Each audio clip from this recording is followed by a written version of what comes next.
નમસ્તે વિદ્યાર્થી મિત્રો, ગઈકાલના વિડિયો લેક્ચરમાં વિદ્યાર્થી મિત્રો આપણે વિદ્યુત ડાયપોલ અને ડાયપોલ મોમેન્ટ વિશે ભણી ગયા. હવે એનાથી એક સ્ટેપ આગળ વિદ્યાર્થી મિત્રો કે આપણે વિદ્યુત ડાયપોલ એટલે કે દ્વિધ્રુવીય ક્ષેત્ર વિશે ચર્ચા કરીશું.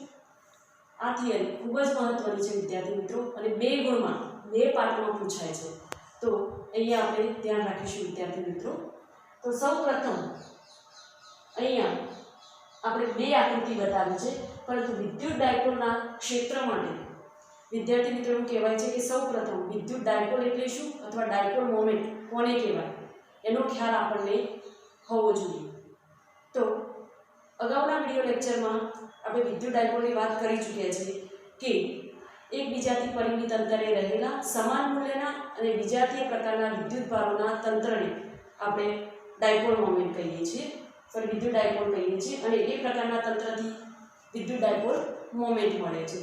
તો હવે વિદ્યાર્થી મિત્રો એ જ વિદ્યુત ડાયપોલ મોમેન્ટનો ઉપયોગ કરીને આપણે આજે વિદ્યુત ડાયપોલનું ક્ષેત્ર સમજીશું.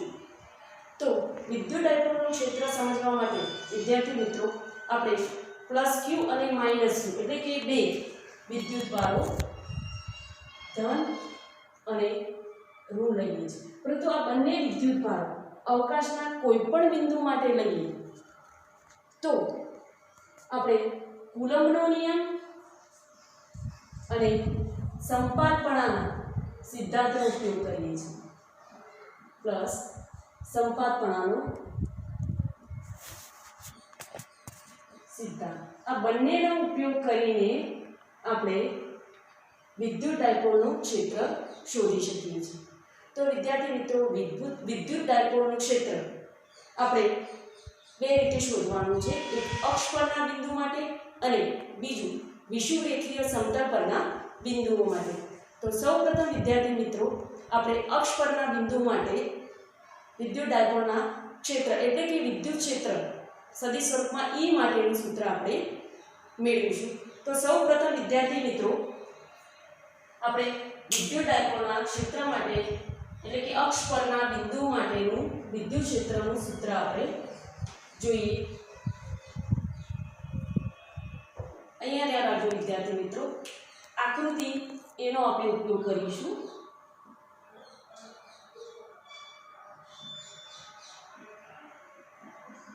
અક્ષ પરના બિંદુ માટે. હવે વિદ્યાર્થી મિત્રો અહીંયા આપણે એક વિદ્યુત ડાયપોલ બતાવી છે જેના બે વિદ્યુત ભારો એટલે કે પ્લસ ક્યુ અને માઇનસ ક્યુ વિદ્યુત ભારો આપણે બતાવ્યા છે. હવે બંને વિદ્યુત ભારોની અહીંયા ડાયપોલ મોમેન્ટ અહીંયા એકબીજાથી r જેટલા અંતરે છે. હવે વિદ્યાર્થી મિત્રો જ્યારે અક્ષ પરના બિંદુ માટે વાત થાય ત્યારે આપણે વિદ્યુત ડાયપોલ મોમેન્ટની અંદર જાણીએ છીએ કે ડાયપોલ મોમેન્ટની દિશા ઋણ વિદ્યુતભારથી ધન વિદ્યુતભાર તરફની હોય છે. તો સૌપ્રથમ આપણે કાં તો પ્લસ ક્યુ વિદ્યુતભાર માટે અને કાં તો પછી માઇનસ ક્યુ વિદ્યુતભાર માટે અક્ષ પરના કોઈ બિંદુ માટે વિદ્યુત ક્ષેત્ર અથવા વિદ્યુત ક્ષેત્રની તીવ્રતાનું સૂત્ર જોઈએ. તો સૌપ્રથમ વિદ્યાર્થી મિત્રો આપણે પ્લસ ક્યુ વિદ્યુતભાર માટે ડાયપોલ મોમેન્ટ અથવા વિદ્યુત ડાયપોલ P આગળ P આગળ વિદ્યુત ક્ષેત્રની તીવ્રતા જેને આપણે વિદ્યાર્થી મિત્રો E પ્લસ ક્યુ વડે દર્શાવીશું. ફરીથી વિદ્યાર્થી મિત્રો કે પ્લસ ક્યુ વિદ્યુતભાર માટે P બિંદુ આગળ પ્લસ ક્યુ વિદ્યુતભારની તીવ્રતા એટલે કે વિદ્યુત ક્ષેત્રની તીવ્રતા જેને આપણે E પ્લસ ક્યુ કહીશું અને આની અંદર આપણે કુલમ્બનો નિયમ અને સંપાતપણાનો નિયમ સિદ્ધાંત ભેગો કરીશું ત્યારે E પ્લસ ક્યુ બરાબર આપણને કંઈક આવું સૂત્ર મળે કે Q upon 4 pi epsilon 0 r minus a નો સ્ક્વેર ઇન્ટુ pk. હવે વિદ્યાર્થી મિત્રો તમને એમ થશે કે r minus a આ શું છે? અહીંયા આપણે k નું મૂલ્ય પણ મૂકી દઈએ તો r જે છે એ આપણે આ અંતર બતાવ્યું છે અને એ જે છે માઇનસ એ વિદ્યુત ડાયપોલની અંદર માઇનસ ક્યુ વિદ્યુત ભારથી પ્લસ ક્યુ વિદ્યુત ભારો વચ્ચે એટલે કે માઇનસ પ્લસ ક્યુ વિદ્યુત ભારથી એના મધ્ય બિંદુ સુધીનું અંતર છે જે એ છે તે. એટલે અહીંયા આપણે જો કુલમ્બના નિયમમાં લખી અથવા તો વિદ્યુત ક્ષેત્રના સૂત્રમાં આપણે વિદ્યુત ક્ષેત્રનું સૂત્ર મૂકીએ છીએ કે E બરાબર F/Q. F એટલે કુલમ્બનો નિયમ ભાગ્યા વિદ્યુત ભાર.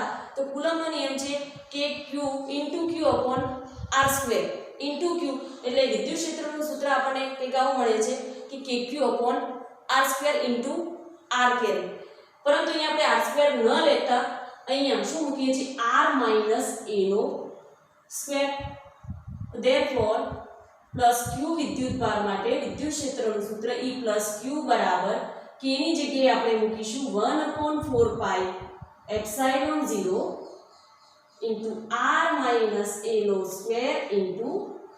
× p એટલે કે સદિશ p ની દિશામાંનો એકમ સદિશ.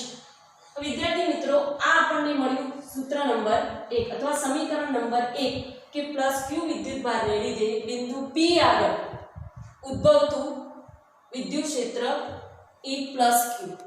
હવે તેવી જ રીતે વિદ્યાર્થી મિત્રો વિદ્યુત ભાર -q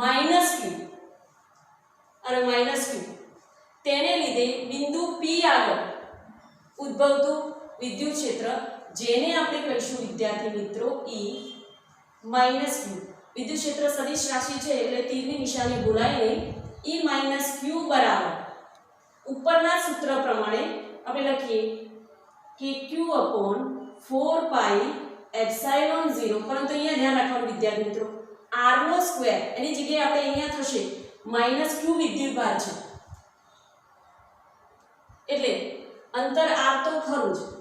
હવે માઈનસ આટલું અંતર એનું માઈનસ a છે અને વચ્ચે માઈનસ છે એટલે માઈનસ પ્લસ a.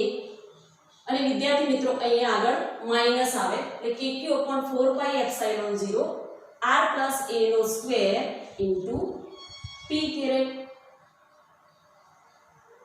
p ની વેલ્યુ મૂકી દઈએ તો therefore E - q બરાબર -q/4πε0 r + a²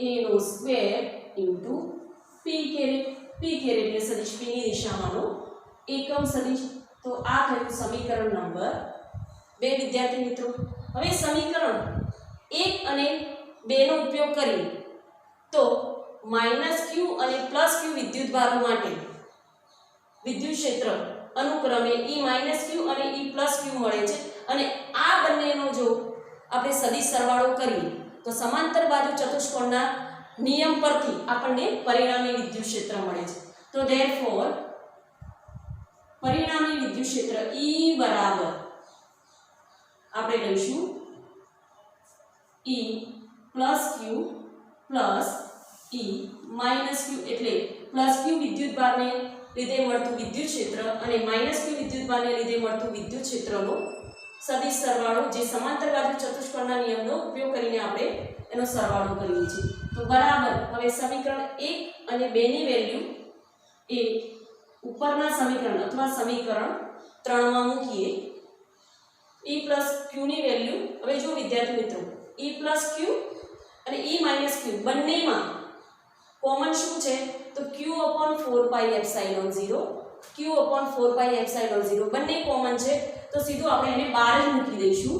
q/4πε0 બ્રેકેટમાં હવે +q વિદ્યુત ભાર માટે વિદ્યુત ક્ષેત્ર કેટલું રહે છે અહીંયા તો 1/r - a² p ને આપણે કૌંસની બહાર મૂકીશું તો 1/r - a² વચ્ચે છે પ્લસની નિશાની પરંતુ -q વિદ્યુત ભાર માટેનું વિદ્યુત ક્ષેત્ર માઈનસ અહીંયા છે એટલે પ્લસ ઓર માઈનસ શું થશે -1 કારણ કે q/4πε0 તો ઓલરેડી આપણે બાર સામાન્ય તરીકે લઈ લીધા છે તો વધે છે 1/r + a² બ્રેકેટ પૂરો ઇન્ટુ p પી કેરેટ. હવે વિદ્યાર્થી મિત્રો આપણે લસા લઈ લઈએ. પરિણામી વિદ્યુત ક્ષેત્ર Q/4πε0. હવે જો વિદ્યાર્થી મિત્રો ધોરણ 10 માં અવયવો આવે છે r - a નો સ્ક્વેર અને r + a નો સ્ક્વેર. એટલે શું થાય r² - a². તો આપણે મૂકી દઈએ, નીચે મૂકી દઈએ r² - a². હવે ઉપર થશે અહીંયા નીચે r - a નો સ્ક્વેર છે તો અહીંયા શું નથી r + a નો સ્ક્વેર, એટલે જે પદ નીચે ના હોય એના વડે અહીંયા ઉપર અંશમાં ગુણાશે એટલે r + a નો સ્ક્વેર માઈનસ અહીંયા ગુણાશે r - a નો સ્ક્વેર. હવે જોઈએ વિદ્યાર્થી મિત્રો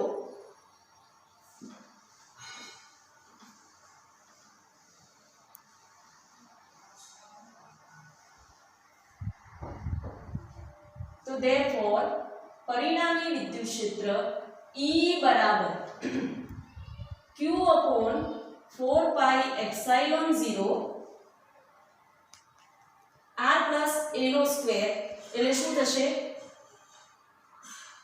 a + b નો વર્ગ હોય તો a² + 2ab + b નો સ્ક્વેર. એ પ્રમાણે થશે r² + 2ar + a² minus r minus a નો square r² minus 2ar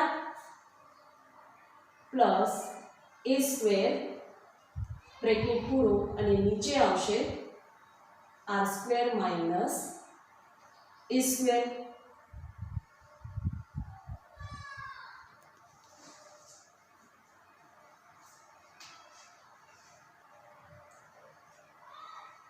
So therefore વિદ્યુત ક્ષેત્ર E બરાબર Q/4πε0. હવે વિદ્યાર્થી મિત્રો કૌંસ છોડ દઈએ. હવે વિદ્યાર્થી મિત્રો જો અહીંયા r² - a², અહીંયા સોરી વિદ્યાર્થી મિત્રો સ્ક્વેર રહી ગયો છે r - a ને r + a, તો r² - a² અને એનો સ્ક્વેર થાય છે. અહીંયા આપણે મૂકી દઈએ તો Q/4πε0 હવે કૌંસ છોડ દઈએ તો r² + 2ar + a² minus r². તો વિદ્યાર્થી મિત્રો r² cancel, plus 2ar minus minus plus થાય છે એટલે પ્લસ 4ar થાય છે અને પ્લસ a² minus a². આ બંને થાય છે કેન્સલ. તો અહીંયા પ્લસ 2ar અંશમાં વધે છે 4ar upon r² minus a² નો સ્ક્વેર. તો એક સમીકરણ જેને આપીએ સમીકરણ નંબર 4. હવે વિદ્યાર્થી મિત્રો આપણે ડાયપોલની અક્ષ પરના બિંદુ માટે આપણે શરત મૂકીએ છીએ કે અક્ષ પરના બિંદુ માટે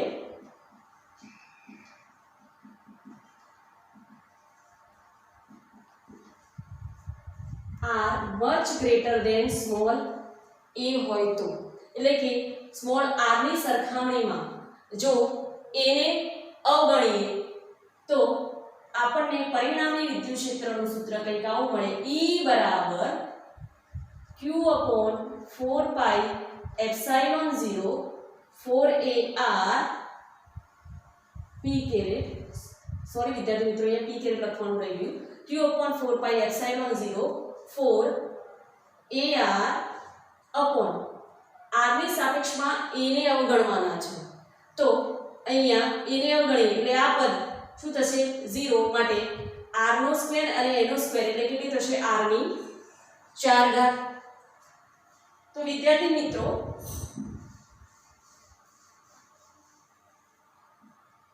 હવે આપણને આગળનું સમીકરણ શું મળશે તો પરિણામી વિદ્યુત ક્ષેત્ર E બરાબર અહીંયા એક r કેન્સલ એટલે અહીંયા r³ બચશે એટલે આવું કંઈક મળે Q/4πε0 4a upon r³ into p caret.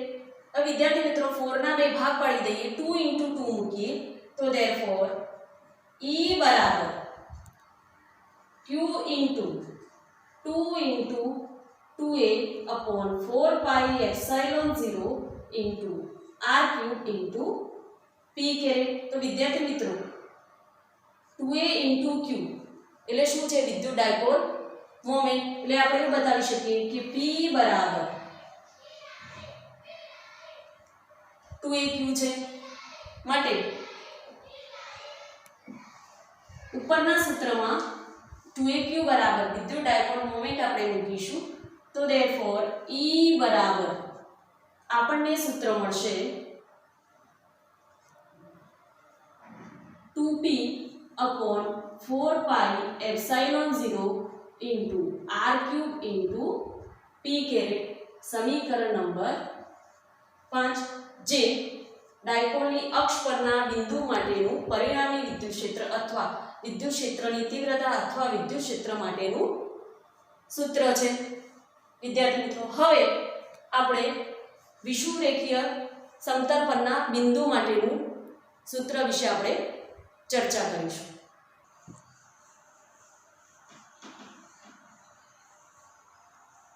હવે વિદ્યાર્થી મિત્રો આપણે આકૃતિ બી તરફ ધ્યાન આપીશું. હવે આપણો બીજો મુદ્દો શરૂ થાય છે આ જ ટોપિકનો, અને એ પણ એટલો જ મહત્વનો છે. તમને પરીક્ષાની અંદર 2 ગુણમાં સ્કૂલની પરીક્ષા હોય કે પછી બોર્ડ દ્વારા લેવાતી પરીક્ષા હોય તો વિદ્યુત ડાયપોલના ક્ષેત્ર માટે અક્ષ પરના બિંદુ માટે પણ 2 ગુણમાં થિયરી પૂછાય છે, અને વિષુવરેખીય સમતલ પરના બિંદુ માટે પણ 2 ગુણમાં થિયરી પૂછાય છે. તો વિદ્યાર્થી મિત્રો હવે આપણે અક્ષ પરના બિંદુ માટે વિદ્યુત ક્ષેત્રની તીવ્રતાનું સૂત્ર મેળવ્યા પછી હવે બીજા નંબરની થિયરી એટલે કે વિષુવરેખીય સમતલ પરના બિંદુ માટે વિદ્યુત ક્ષેત્ર અથવા વિદ્યુત ક્ષેત્રની તીવ્રતાના સૂત્ર વિશે અભ્યાસ કરીશું. તો વિદ્યાર્થી મિત્રો વિષુવરેખીય સમતલ પરના બિંદુ માટે અહીંયા વિદ્યુત ડાયપોલ અને એની ડાયપોલ મોમેન્ટની તો વાત આવે છે. એટલે કે અહીંયા બંને વિદ્યુત ભારો +q અને -q વિદ્યુત ભારોને લીધે ઉદ્ભવતા વિદ્યુત ક્ષેત્રના માન એટલે કે એને કહીશું E + q અને E - q. તો આ બંને વિદ્યુત ક્ષેત્રોના માન શું થશે? તો કંઈક આવા થશે કે q/4 pi epsilon 0 into 1/r² plus a².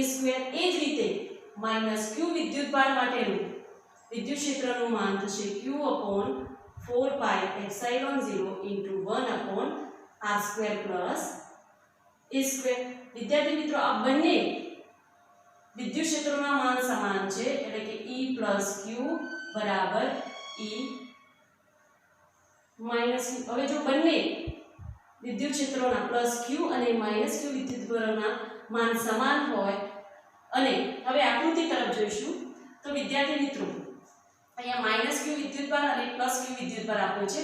અહીંયા વિદ્યુત ડાયપોલ આપી છે. -q વિદ્યુત ભારને લીધે ઉદ્ભવતું વિદ્યુત ક્ષેત્ર સદિશ સ્વરૂપમાં E - q છે, +q વિદ્યુત ભારને લીધે ઉદ્ભવતું વિદ્યુત ક્ષેત્ર +q છે, અને એના ઉપરથી પરિણામી વિદ્યુત ક્ષેત્ર અહીંયા p બિંદુ આગળ વિદ્યુત ક્ષેત્ર E મળે છે.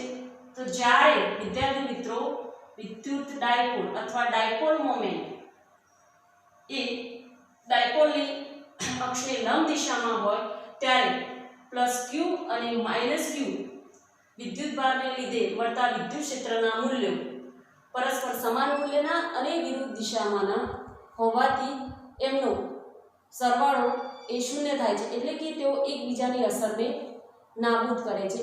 પરંતુ અહીંયા ડાયપોલ એ અક્ષને જો સમાંતર દિશામાં લઈએ આકૃતિમાં બતાવ્યા પ્રમાણે તો અહીંયા ડાયપોલની અક્ષને સમાંતર ઘટકો +q વિદ્યુત ભાર માટે અને -q વિદ્યુત ભાર માટે આપણને ઘટકો મળે છે, અને એમનો સદિશ સરવાળો કરી શકીએ છીએ. બંને ઘટકો સમાન દિશામાં જ મળે છે.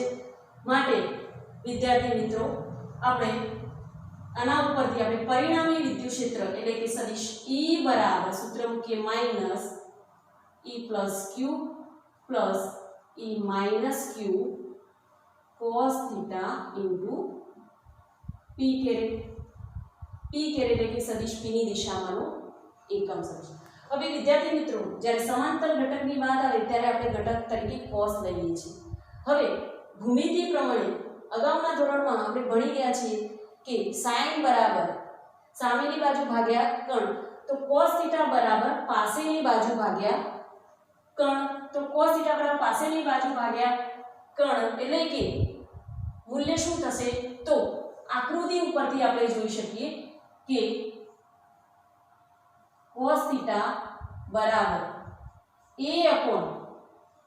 કણ, એટલે કણ બરાબર બે બાજુઓની લંબાઈના વર્ગનો સરવાળો માટે a/√r² + a² આપણે મૂકી શકીએ, જે આકૃતિ 1 પરથી આપણે શોધી શકીએ છીએ વિદ્યાર્થી મિત્રો.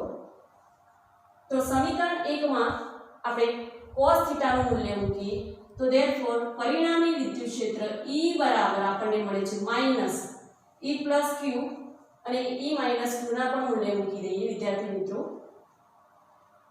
તો q/4πε0 to 1/r² + a² plus q/4πε0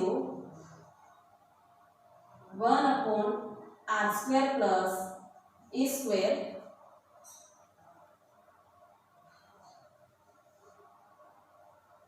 into cos theta બરાબર છે a/, વિદ્યાર્થી મિત્રો અહીંયા √r² plus a² લખો કે તમે એને આ રીતે પણ બતાવી શકો, r² plus a² ની 1/2 into p કેરેટ. હવે વિદ્યાર્થી મિત્રો માટે પરિણામી વિદ્યુત ક્ષેત્ર E બરાબર આપણને અહીંયા શું મળે છે? તો માઈનસની નિશાની, હવે બ્રેકેટની અંદર આપણે સરવાળો કરી દઈએ તો અહીંયા આપણને મળે છે q/4πε0 q/4πε0 એટલે અહીંયા જો હું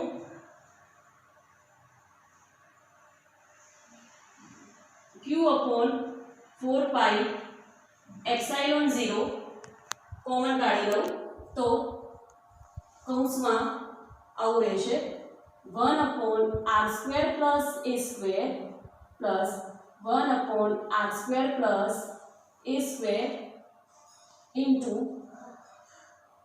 a/r² plus a² ની 1/2 into p caret.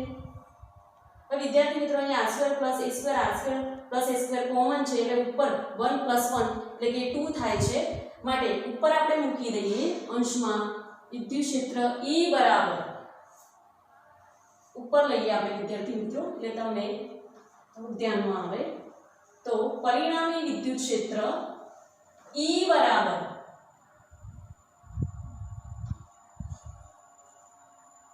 -1 plus 1 2 a into q/4πε0